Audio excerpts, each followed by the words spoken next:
लेकिन चूंकि थकान काफी हो चुकी है, शाम 6 बजे से ये काफिला लगातार चले जा रहा है।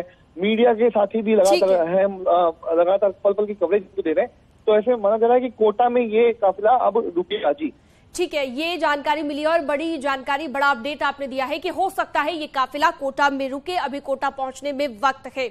हमारे साथ झांसी से अश्विनी भी जुड़ गए थे। अश्विनी, झांसी जैसे ये एंट्री करेगा, हालांकि इंतजार ही किया जा रहा है अभी, चाहे कानपुर हो, झांसी हो, चाहे रक्सा टोल हो, लेकिन झांसी में जैसे ही एंट्री करेगा, उत्तर प्रदेश में एंट्री करेगा, अलर्टनेस यूपी पुलिस की देखने को मिलेगी और साथ ही उत्तर प्रदेश में कुछ रूट्स को डाइवर्ट भी किया जा सकता है क्या आम लोगों के लिए, आम जनता के लिए?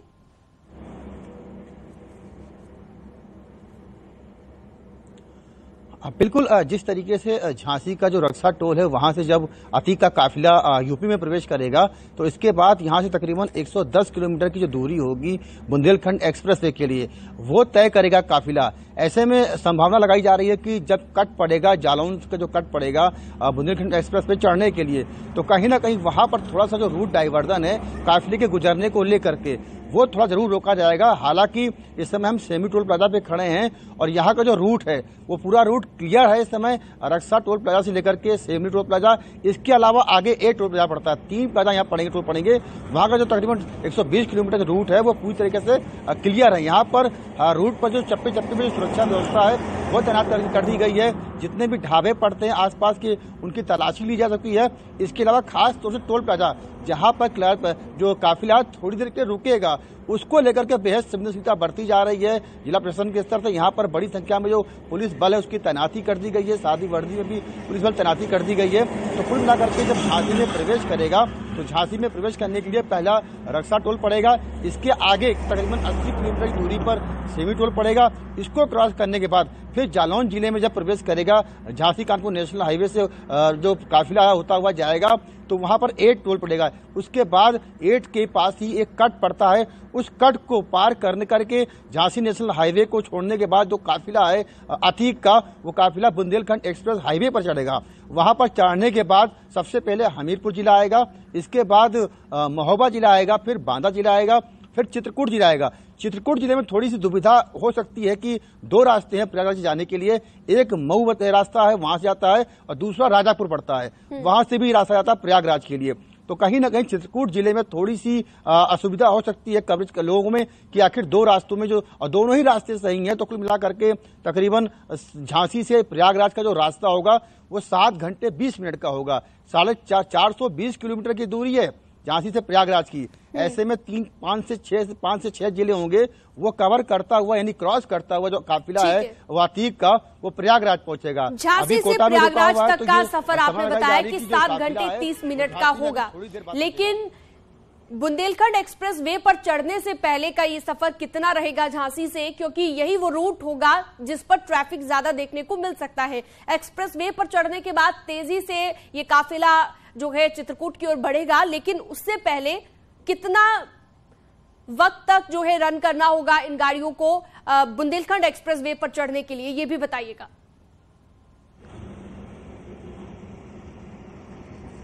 देखिए, शिवपुरी हाईवे से जब काफिला झांसी में प्रवेश करेगा, तो जो पहला हाईवे होगा वो शिवपुरी झांसी हाईवे होगा। जैसा ही झांसी का रक्सा टोल पे जो क्रॉस करेगा, तो वहां से और 8 का जो टोल पड़ता है, जहां से कट पड़ता है बुंदेलखंड एक्सप्रेस पे चढ़ने के लिए काफिले को, वो तकरीबन दूरी पड़ती है 120 से 130 किलोमीटर की। तो ये मान लिया जाए कि तकरीबन 1.25 घंटे का जो सफर होगा सड़क मार्ग से काफिले का झांसी से लेकर के और बुंदेलखंड एक्सप्रेस वे के कट पर चढ़ने का, वो 1.25 घंटे का सफर होगा। और इसी 1.25 घंटे का जो काफिला है वो लगातार चलेगा। इस दौरान एक टोल पड़ेगा रक्सा में, इस दौरान दूसरा टोल पड़ेगा सेमरी में, और तीसरा टोल संभवतः 8 में पड़ सकता है। तो कहीं ना कहीं 120 किलोमीटर की दूरी होगी जो झांसी से, और जहां पे जो बुंदेलखंड एक्सप्रेस पे चढ़ना होगा वो 120 किलोमीटर दूरी होगी। वो झांसी पुलिस के अफसरों के लिए थोड़ी सी सबब चिंता बन सकती है, क्योंकि उसको पार करवाना बेहद जरूरी है। तो कहीं ना कहीं ट्रैफिक भी है, हाईवे पर ट्रक, बड़े बड़े ट्रक चलते हैं, बड़ी बड़ी गाड़ियां चलती हैं, तो रश थोड़ा सा इस हाईवे पर ज्यादा है। तो यही 120 किलोमीटर का जो दूरी होगा जो काफिला आ रहा है माफिया अतीक का, उसको तय करने में थोड़ी समस्या हो सकती है। इसके बाद जैसे ही जो काफिला है चढ़ेगा बुंदेलखंड एक्सप्रेस पे, तो वहां पे जो ट्रैफिक है, जो रश है, वो काफी कम है। तो वहां से जो दूरी होगी तकरीबन 320-30 किलोमीटर की दूरी होगी पहुंचने की कट से और प्रयागराज तक की। वो दूरी थोड़ी सी सहूलियत भरी होगी काफिले को तय करने में, रास्ता तय करने में। बिल्कुल, तो क्या इस 2 से ढाई घंटे के सफर में रूट डायवर्जन भी देखने को मिल सकता है आम लोगों के लिए? हालांकि ये सुबह सवेरे का वक्त होगा तो पॉसिबिलिटी काफी कम है, लेकिन 8 से 9 बजे के बाद ट्रैफिक ज्यादा बढ़ सकता है इस रूट पर, जो 2 से ढाई घंटे का आपने रूट बताया बुंदेलखंड एक्सप्रेसवे पर चढ़ने से पहले।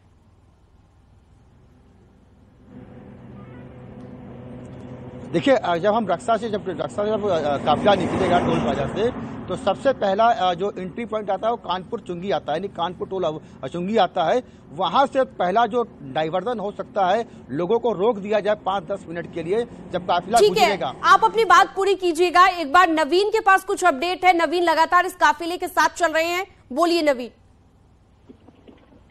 बिल्कुल, तो जो काफिला है वो बिल्कुल अपने रफ्तार पे है और जिस तरह से बताया जा रहा है कि ये जो समय है कल 3 से 4 बजे तक ये काफिला वहां पहुंचेगा।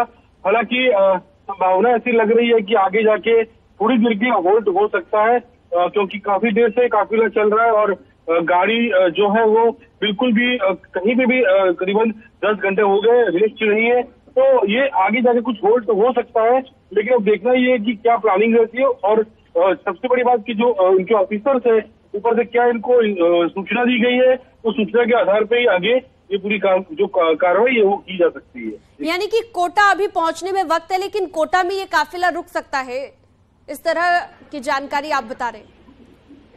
बिल्कुल, ये कोटा लगभग कोटा आ चुका है। अब हम ये कह सकते हैं हम कोटा हम पहुंच चुके, लेकिन सिटी में नहीं पहुंचे। अब ये हम बाईपास होके निकलेंगे और जो जानकारी मिल रही है कि शायद कोटा में रुक सके, लेकिन जो संभावनाएं दिख रही है कि जिस तरह से ड्राइवर भी चेंज किया गया है, नहीं रहा है कि शायद रुक भी सके। लेकिन जिस तरह से कंटिन्यू गाड़ियां चल रही है तो और मैंने बताया उस तरह से कि बिल्कुल भी होल्ड है, तो और मैंने बताया उस तरह से कि बिल्कुल भी होल्ड नहीं है, तो एक होल्ड भी जरूरी है इन लोगों के लिए। तो हो सकता है कि शायद 10-15 मिनट का ब्रेक ले सके, लेकिन अगर कोटा में गाड़ी नहीं रुकती है तो ये बात 100% फाइनल है कि ये सीधा झांसी एंट्री करेगी। बिल्कुल, क्योंकि मध्य प्रदेश में कहा जा रहा है कि एमपी में 1 से 1.5 घंटे का ही रन रहेगा और उसके बाद यूपी में एंट्री हो जाएगी। तो आप कह रहे हैं कि अगर कोटा में नहीं रुकती है तो सीधा यूपी में ही एंट्री होगी और उसके बाद ही ये काफिला रुक सकता है। विष्णु भी लगातार हमें जानकारी दे रहे थे और बता रहे थे कि अभी एक स्टॉपेज हो सकता है, लेकिन जैसा आपने जिक्र किया कि 9 से 10 घंटे से लगातार ये गाड़ियां चल रही हैं और अब एक आधा स्टॉपेज यहां पर देखने को मिल सकता है। तो क्या अभी आसपास पुलिस डिप्लॉयमेंट की हम बात करें, स्थानीय पुलिस क्या नजर आ सकती है हमें वहां पर जहां भी ये स्टॉपेज होगा? हमको राजस्थान पुलिस लगता है जो ये राजस्थान यूपी पुलिस के साथ चलते हुए नजर आए थे, लेकिन अब जो है राजस्थान पुलिस की गाड़ियां भी शायद रूट से दूर हो गई हैं। अब हो सकता है कि कोटा में जबकि बाईपास से वो गुजर रहे हैं और हैंगिंग ब्रिज को हमने इस पूरे काफिले ने पार कर लिया है, तो अब आगे जाके कोई पुलिस मिले। लेकिन फिलहाल राजस्थान पुलिस की कोई टीम इस वक्त में कोई एज एस्कॉर्ट के नाते कोई नजर हमको आ नहीं रही है। लेकिन कोटा से शिवपुरी पहुंचने में कितना वक्त लगेगा अभी? देखिए, कोटा से यदि बात की जाए, कोटा से प्रयागराज की टोटल ओवरऑल तो करीब 738 किलोमीटर का ये पूरा दायरा है, रूट है, जिसको पार करने में करीब 12 घंटे का वक्त लगेगा। लेकिन शिवपुरी की यदि बात है तो शिवपुरी अभी जब कुछ देर पहले ध्यान में आया था तो शिवपुरी ठीक है जो रूट है वहां से करीब 200 किलोमीटर के आसपास 243 किलोमीटर थी। तो ऐसे में शिवपुरी अभी कोटा से करीब 200 किलोमीटर की दूरी पर है। लगातार हम जानकारी लेते रहेंगे। झांसी से अश्विनी भी जुड़े हुए हैं। अश्विनी, यूपी में अलर्टनेस बढ़ा दी गई है। रस्का टोल पर हमने देखा, रक्सर टोल पर माफ कीजिएगा, कि किस तरह से अलर्टनेस बढ़ा दी गई है। यूपी पुलिस के जवान वहां पर नजर आए। झांसी में भी क्या इस तरह से अलर्टनेस दिखी जा रही है यूपी पुलिस की? हालांकि अभी वक्त है, कहा जा रहा है 7 बजे के आसपास एंट्री होगी यूपी में।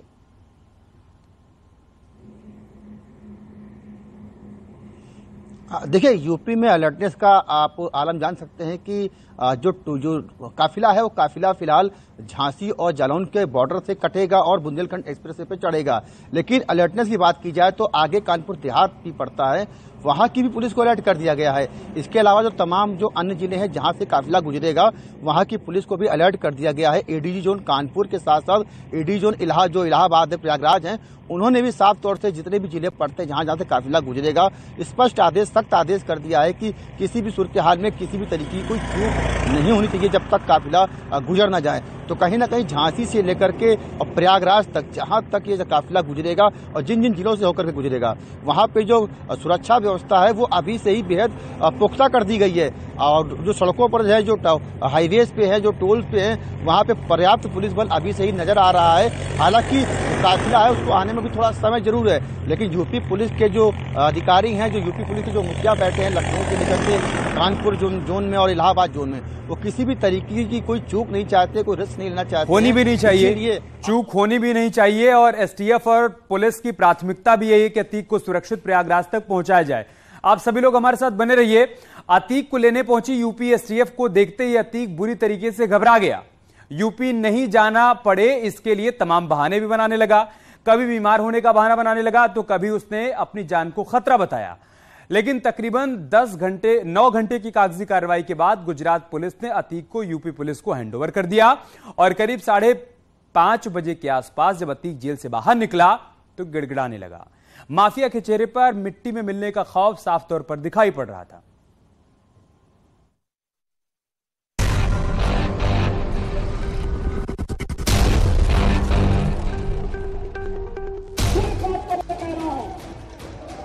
माफिया कोई भी हो, सरकार की गिरफ्तारी की नीति है और उन माफियाओं के खिलाफ मिट्टी में मिलाने का काम उनको हमारी सरकार करेगी, पूरी मजबूती के साथ उनसे मिटने का कार्य करेगी।